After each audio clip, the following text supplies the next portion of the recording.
Government நாங்க 4 தலைமுறை ஆடுறோம்ல, அது எப்படி கவர்மெண்ட் ஆகும்? 200 வருஷமா ஆடுறோம். 200 வருஷமா ஆடக்குள்ள நாங்க எப்படி கவர்மெண்ட் யாருன்னு சொல்றீங்க நீங்க? கடலூர் அடுத்த வெள்ளக்கரை, மலையடிக்குப்பம், பெத்தாங்குப்பம் கிராமங்களில் அரசுக்கு சொந்தமாக உள்ள நிலங்களை அளவீடு செய்ய வந்த அதிகாரிகளுக்கு எதிராக கிராம மக்கள் போராட்டத்தில் ஈடுபட்டனர்.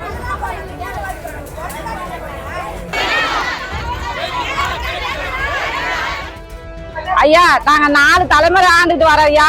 எங்களுக்கு இது இருக்கிறதே சின்ன ஊர் தான், பெரிய ஊர் கிடையாது. இந்த கிராமத்தை அழிச்சிட்டாக்கா நாங்க எங்க இருந்து வெளியேற்றுறது? இருக்கிறது ரவை இடம் தான், அதே நாங்க வெளியேற்றோம்னா ஒரு வெளியே தெருவு போனோம், ஒரு பசங்க ஒரு ஆடு மாடு மேய்க்கணும், ஒண்ணுமே வாழ்வாதாரத்துக்கு எங்களுக்கு உரிமையே இல்லை. இதை நீங்க எல்லாத்தையும் நிர்வாகம் பண்ணிக்கிட்டீங்கன்னா நாங்க எங்க போறது? ஒரு ஃபேக்டரி வந்ததுனாக்கா ஊரு பக்கத்துல இருக்கிற கிராமம் பூரா அழியும். அப்படி அது மாதிரி இருக்கக்குள்ள நாங்க எப்படி இதை விடுறது? ஒரு கம்பெனி வந்தாக்கா நாங்க பசங்க கொஞ்சம் கொஞ்சமா சாவறதோட ஒரே அடியா இப்பயே செத்துறோம். நாங்க இப்ப எங்களை அழிச்சிட்டு நீங்க எடுத்துட்டு போங்க உங்க இடத்த. கவர்மெண்ட் நாங்க 4 தலைமுறை ஆடுறோம்ல, அது எப்படி கவர்மெண்ட் ஆகும்? 200 வருஷமா ஆடுறோம். 200 வருஷமா ஆடக்குள்ள நாங்க எப்படி கவர்மெண்ட் யாருன்னு சொல்றீங்க நீங்க? மலரி கிராமத்துல இருந்து பேசுறோம். நாங்க 4 தலைமுறையா அங்க வாழ்ந்துன்னு இருக்கோம்.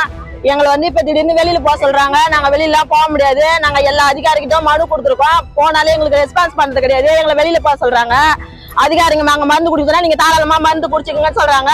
எங்க மக்கள் எல்லாருக்குமே படிக்க தெரியாத மக்கள். நாங்க எங்க பசங்க கூட எல்லாமே கவர்மெண்ட் ஸ்கூல்ல தான் படிக்குதுங்க. அதனால எங்களுக்கு எந்த வசதியும் கிடையாது. எல்லாமே மலை கல்லு தான். இது ஒண்ணு எதுவும் இது கிடையாது. நாங்க 4 தலைமுறை இங்கேயே வாழ்ந்துட்டு இங்கே தான் இருக்கோம். 3 மாசம் தாங்க நாங்க கொட்டை போயிருப்போம். அதுவும் இப்ப நீங்க இல்லைன்னா நாங்க என்ன பண்ணுவோம்? எங்க சாணம் பூரா தலைக்கட்டு எடுத்துட்டு கொல்லி தலைக்கட்டு தான் போவோம். இதை நீங்க எடுத்துட்டீங்கன்னா எங்களுக்கு வேற வாழ்வாதாரமோ எதுவுமே கிடையாது. உங்களால முடிஞ்சா எங்களுக்கு தோல் இருந்ததுன்னா தோல் இது கம்பெனி இருந்தா நாங்க என்ன பண்ண முடியாது? 300 200 சம்பளம் கொடுப்பாங்க. அது எங்க நாய் மாரி தான் நடத்துவாங்க. அது மாதிரி நடத்த மாட்டாங்க. எங்களோட பொருள் எங்களோட கிராமத்தை எங்ககிட்டே விட்டுட்டு போங்க. 3 சிண்டு வச்சுக்கிட்டா அதை நாங்க என்ன பண்ண முடியாது? 3 சிண்டு நாங்க ஒரு வீட்டுல 5 பிள்ளை 6 பிள்ளை 7 பிள்ளை பெற்று வச்சிருக்கோம். நீங்க 3 சிண்டை கொடுத்துட்டு அதை நாங்க எப்படி எங்க மக்களுக்கு நாங்க வீடு கட்டுவோம்? அதுல எப்படி நாங்க நல்லது கட்டுறது செய்வோம்? நாங்க எப்படி அதெல்லாம் பண்ணுவோம்?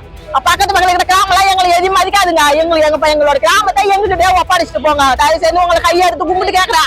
யாரையும் எங்க பொருள் எல்லாம் எது ஏத்துன்னு போவாதீங்க. அதை இதை சொல்லாதீங்க. 2006ல இதுல பட்டா வந்திருக்கு. பட்டா கூட்டு வந்ததை தடுத்துட்டாங்க. என்ன பிரச்சனை தெரியல. உங்களால முடிஞ்சா தெரியும். அதை எடுத்து எங்களுக்கு எல்லாருக்குமே பட்டா கொடுங்க. 3 சிண்டு எங்களுக்கு தேவையில்ல. அதையும் நீங்க எடுத்துக்கிட்டே போங்க. எங்களை எல்லாம் ஏத்துக்கொண்டு நீங்களே போய் நிம்மதியா வாழுங்க. என் பிள்ளை எல்லாம் இங்கதான் நாங்க இருப்போம்.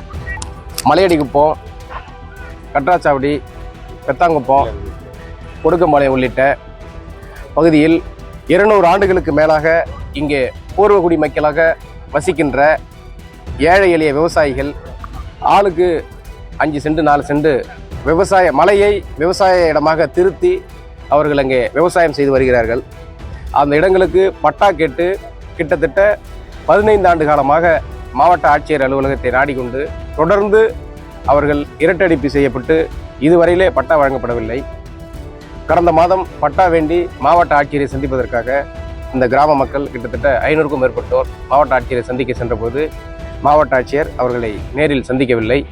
அவருடைய உதவியாளரை அழைத்து அந்த மனுவை பெற்றுக்கொண்டார்கள். இன்றைக்கு திடீரென்று எந்த ஒரு முன் அறிவிப்புமின்றி 500க்கும் மேற்பட்ட காவல்துறையோடு துணை ஆட்சியர், வட்டாட்சியர், மாவட்ட துணை கண்காணிப்பாளர் உள்ளிட்ட அதிகாரிகள் இந்த கிராமத்தை முற்றுகையிட்டு இந்த கிராமத்தை அப்புறப்படுத்த வேண்டும் என்று சூழ்ந்திருக்கிறார்கள்.